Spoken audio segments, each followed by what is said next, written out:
keep having this reoccurring dream about a horse in full cladded armor. Honestly, it's probably more of a nightmare.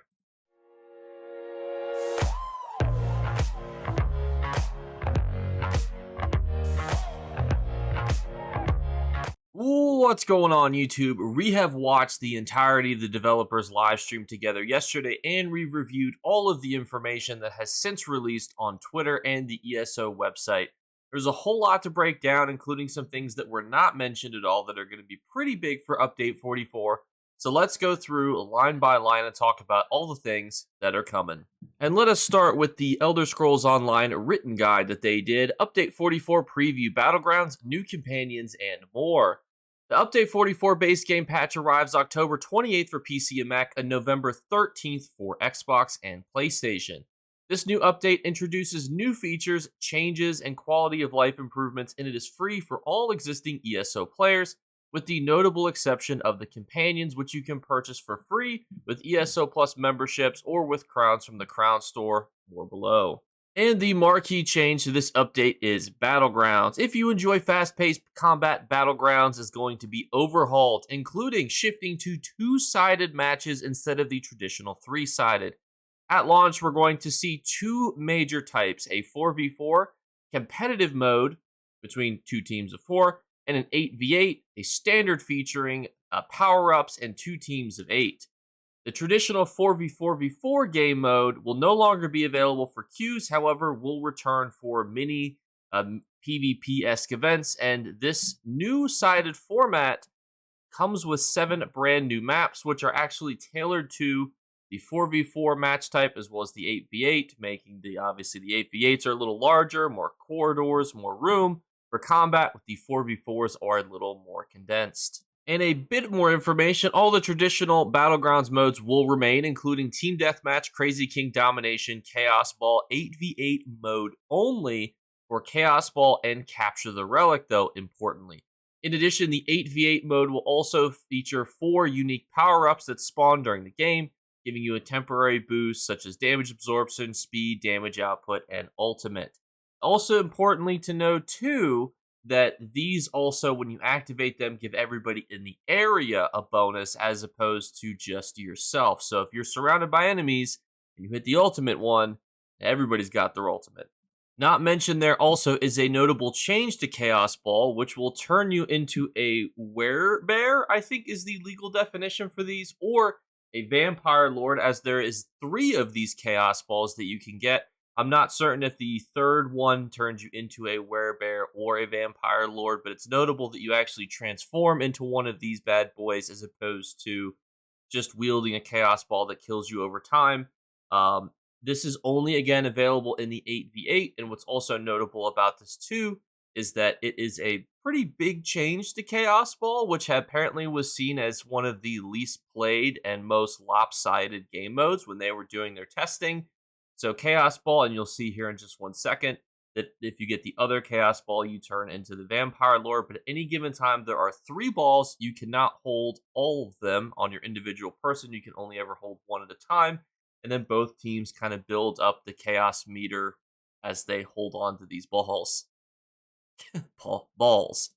Another notable change that you'll see up here is that you actually have lives in this 4v4 game mode, which is pretty important. Now, it seems like they're experimenting with how many lives they plan to give you, because Deathmatch and other such game modes will now be in rounds for the competitive. So, for example, you can either reach the total amount of points needed, you can wipe out the enemy team and remove all their lives, and those are the different options you have to win the round, which is very unique and interesting. It will also make rezzing people during matches much more impactful versus more of just something humorously that you can do.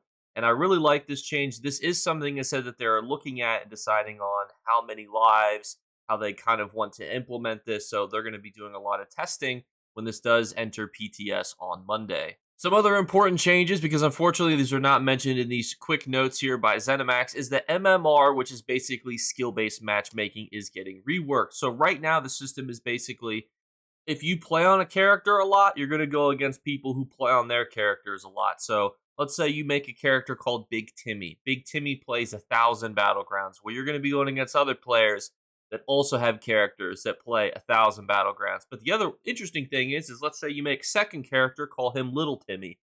Well, Little Timmy doesn't do battlegrounds at all, so he's going to go up against people who've also not ever done any battlegrounds, and this creates a very cattywampus-esque battlegrounds experience, where if I do a battleground on my main characters, because I've used them for so long, I have to be locked in 24/7.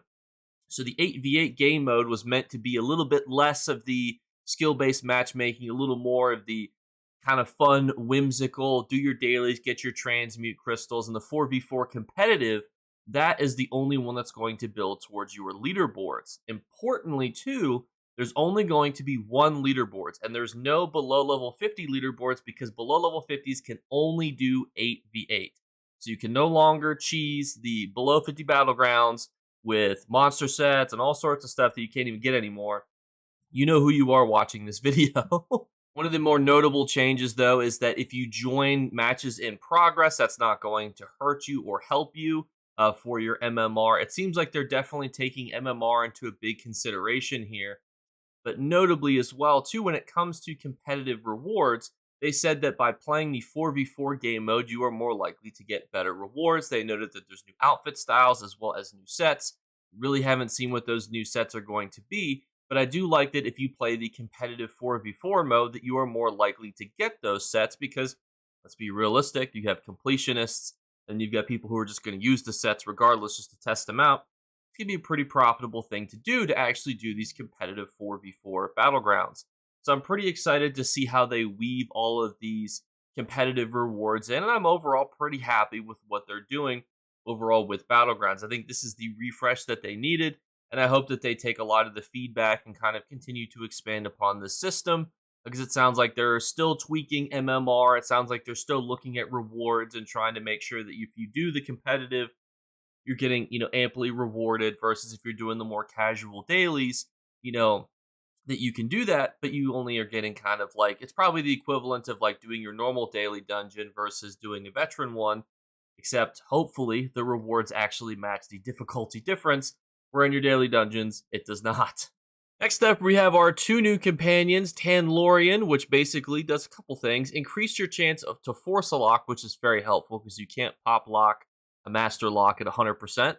It reduces your chance to break a lockpick, and it gives you longer time to actually do the kind of the little mini game, rather. So it's pretty helpful, I think, especially if you can unlock her fully, get her passive, and then you'll just have that all the time when you're doing dungeons and trials and you come across master locks. It'll probably just save you both lockpicks and time, being able to have that increased chance. Then you have Mr. Zerothar Var, which we're already butchering his name, and he's not even released yet, which highlights valuable bags of loot found throughout the overworld. So basically, this puts heavy sacks with a little bit of a marker on them. It's basically the passive for excavating for treasure maps, but for heavy sacks, which is helpful. I definitely think that Tanlorian's is probably better to get the passive and then kind of just use that on your characters or have them out if you're actually like a newer player opening chests and whatnot. But they're both decent when it comes to their perks. I mean, anything's better than Bastion, so the bar was set pretty low. And they do state here, while these perks are active when adventuring with each companion in question, they can be permanently unlocked by completing each ally's unique achievement, which is what I was referring to when I said getting their passive without having them out. So that's what you need to do. You need to fully complete their ally's unique achievement. Next up, we have what I think is the coolest update, and that is the new scribing, which is basically from the support line, and it's the banner barrier. You put a banner on, and you give your entire group around you an AoE buff. Really with the only drawback of costing you resource sustain, which is a pretty worthy trade-off. And it also they're adding new 14 additional focus scripts to 9 grimoires, because you'll be able to get more damage and utility options for them. But I have to show you what this looks like, because I love this. And so how it works is there's the area around you, but it's actually a toggle. So you can still continue to use other abilities. The flag, I guess, goes in your pants pocket, and you're able to still activate and use other things. If you do bar swap, though, you either need to have it on your back bar or it will toggle off, similar to like the Twilight Matriarch from the Sorcerer. If you back bar without the Twilight Matriarch, the Matriarch unsummons itself. And you can see that there's quite a few options that you have for all sorts of different stuff. So I'm very curious to see all the things that you can do. I think that of all the changes, this is the most notable one for PvP and PvE because I think you're going to see this realistically with ball groups, potentially with trial, almost definitely with trial groups. There's going to be some way to weave in the bonuses that you're giving people, and potentially too for dungeons as well. I think that this will mainly be a PvP and trials thing though, but we'll definitely have to see what the options are and what type of thing that you can give other players around you. They're also updating the tutorial. Not anything that we need to really focus on a lot here, but they're also going to be explaining a lot of things in the tutorial, and it's reverting back to the original tutorial. They're going to explain things like weapon drops, lock picking, stealth as well, just to kind of get newer players more inundated with how this is an MMO, and it's not just save Lyris and, then save the world about 2 hours later. It's a little bit more like you can sneak, you can lock pick, you can do all sorts of stuff.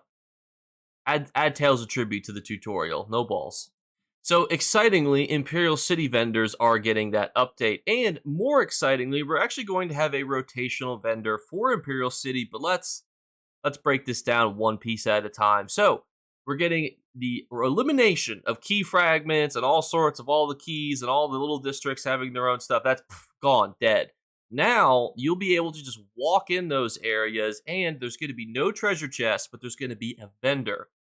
I suspect, we don't know, I think it's going to be like the town vendors in Cyrodiil, like the Bruma vendor, where you can buy sets with Tel Var, but they're actually cheaper than they would be if you bought them at like the Imperial encampment. So I think that that's how it's going to be. It's going to be kind of like a discount if you risk taking your Tel Var to one of these vaults instead of actually just buying them outright, because also they're going to be changing the existing vendors, improving quality of life, selection, etc. What they're actually doing though is they are making them curated drops, which is interesting because this is one of the only ways that you can basically sell a curated drop on the open market without doing weird shenanigans like typing in zone chat, selling Pillar of Nerd, Dagger Run. This is actually, you could get the entirety of the Powerful Assault sticker book completed except for the ice staff, and then just sell those ice staffs on repeat, because realistically, even if you really wanted the Powerful Assault ice staff, which realistically tons of people do, it's a great set, I don't blame you, you're still not going to have 100,000 plus Tel Var to invest in getting all the curated drops in. So I do think that this is still going to be something that sells decently well, because there were some people in the comments that were like, oh my gosh, as a Tel Var seller, this is going to be a little bit trickier for me. But I think that it's definitely still going to be okay. And we are going to be getting a new rotational vendor. We don't know a whole lot about him except that he's basically going to be Filer Ul with Archival Fortunes, except now he's going to be a Tel Var merchant. We don't know if he's going to be rotating on Tuesdays like our current one does, but he's going to sell similar things such as antiquity leads for Tel Var, style pages for Tel Var on a rotational basis. They mentioned treasure maps, so we'll see if he's different. I don't think that they're going to copy the items that Filer Ul gives you, so I'm very curious to see exactly how that goes, but we'll definitely have to wait for more information. I probably will download PTS just to go check out this one vendor, just to see what he has and try to figure out when he rotates. Hopefully it's not on Tuesday or Friday. Next up, we have a mechanic that actually wasn't mentioned at all during the live stream, which is Golden Pursuits. Complete challenges, earn rewards, a brand new activity and reward system coming with Update 44. Golden Pursuits are dynamic one-off campaigns accessible from the group and activity finder that allows you to earn additional rewards during limited time windows. When a Golden Pursuit is active, you can complete a bunch of curated, unique activities to claim in-game items while working towards a special capstone reward. Rewards will vary, but can include things such as collectibles, items, in-game currencies, and more. Keep an eye out for the first Golden Pursuit campaign sometime after Update 44 launches. So, I'm not 100% sure what this is, because I don't think that it was mentioned at any point during the live stream. The only thing that it kind of reminded me of is the milestone rewards for the challenge that they're going to be doing, where, if you get the 30, if the community gets the 33%, you get a little baby something. Here's your non-combat pet. If you get to 100%, here's your mount. I don't think that's what this is. I think this is something completely different, almost like Seals of Endeavors, but we're definitely going to have to wait to see more about this because this is actually really exciting. I think ESO has needed more limited time things to do that were kind of outside of the current ESO events because realistically, the ESO events are very formulaic, and that's fantastic, but this could be a way to draw people to do new types of content. Next up, we have the new skill styles. There's going to be 4 of them. We only were able to preview 2 of them, but they were pretty cool. The one-handed one was pretty cool because it was like, you use your puncture ability, but instead of it just being a new color, it was like lava-esque. So it was like you're lava whipping somebody. And then the force shock was very hard to describe. It was kind of like you're just kind of like hitting somebody, and then you like hit them with like a purpley ethereal blast type thing, which also, very cool. You can also acquire these new skill styles via in-game achievements or with archival fortunes, with the exception of Accelerate, which can be found rarely within Sigic portals. Hear me out, Cinemax. Make that a tradable item. That would be pretty cool. Keep an eye out for the specifics on how to get these styles at launch. And there's some other major changes to kind of wrap us out here with. And to round us off, we have an increase of furnishing base materials in regular harvest. Anybody right now that is trying to buy mundane runes and heartwood, God bless, you are probably in crippling debts to some mob bosses just because you wanted to add a patio to your home. Please pay them off before they shatter your ankles. But if you get to update 44, you will be able to harvest them more, and you'll hopefully see more of them on the ESO open market because I think housing is going to continue to be expensive. It also adds HD support for PC, additional quest pips for Master Writs, and for ESO Plus members, you will enjoy 10% bonus to Tel Var stones and Alliance point gains. I don't think that this is going to affect your ability to become the Emperor inside of Cyrodiil. I think this is almost going to act like a Colovian War Tort, which is where, you're building up your Alliance points line faster. So, you're becoming a 5-star general quicker, but that doesn't affect anything else in-game. So I don't think that that's going to affect it, similar to how if you pull Alliance points out of the calendar, that doesn't help you become the Emperor. But we'll have to wait and see more information on that because people were asking about that during the live stream. There will also be additional houses added, which you can see one of them right here. Also, some things that aren't mentioned is there's going to be apparently additional achievements added to the game. So we'll have to see how those are, what those are for, what rewards potentially those are tied to. There will also be new Tel Var sets apparently as well. So there'll be an entire rework, and there'll also be additional Tel Var sets. We'll have to wait and see the specifics on PTS and actually read the in-depth patch notes because we have this live stream, which, was a little long. And then we've got these cliff notes over here, which are great, but also don't really give us all the juice that we need for the squeeze. So a lot of information will be released to us on Monday, as well as any potential balancing changes. I suspect, though, that there will be balancing changes made for Update 44 that just generally happen because people are going to be experimenting with PvP setups.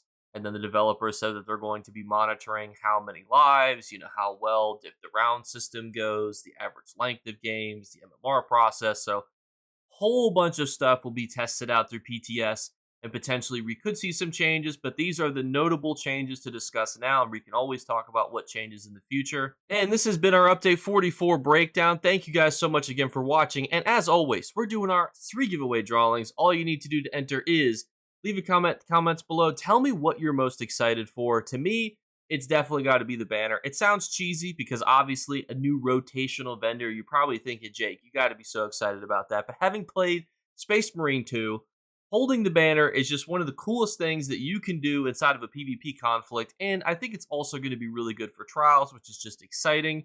The second thing is just make sure that you are subscribed. And for 2 additional entries, just make sure you follow on Twitch and Twitter. And the third thing is make sure you look for a hidden word to be flashed upon the screen. If you're the first person to comment that word, you will win. Thank you guys so much again for watching, and I'll catch you later. Bye, guys. You better remember to like and subscribe to Jakeclips. Or you should. I might have to pluck your eyes if you don't. Or, better yet, I'll skip rope with your entrails. Do it now. Subscribe. Ta-ta. Off with you.